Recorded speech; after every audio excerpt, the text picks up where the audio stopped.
Bonjour. Se payer en premier. Mettre 10% de côté en épargne.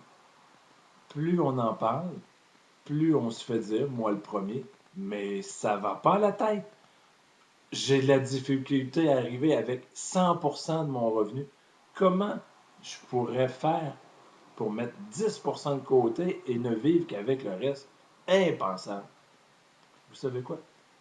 Vous avez raison. On arrête ici. Mais un instant. Faisons un exercice inverse. Une bonne fée apparaît et nous donne automatiquement un revenu, un 10% supplémentaire de notre revenu. Que ferions-nous avec ce 10%-là? Est-ce qu'il y a des idées qui vous viennent en tête? Des projets, des suggestions, des dépenses? Peut-être payer vos dettes si vous voulez améliorer votre situation financière, bien entendu. Vous savez quoi?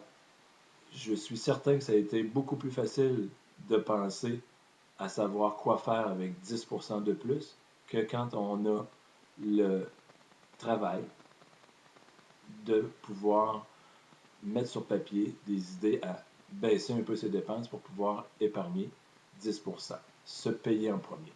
Beaucoup de bons livres en parlent. Le Barbier riche, L'homme le plus riche de Babylone, mon livre que moi-même j'ai écrit.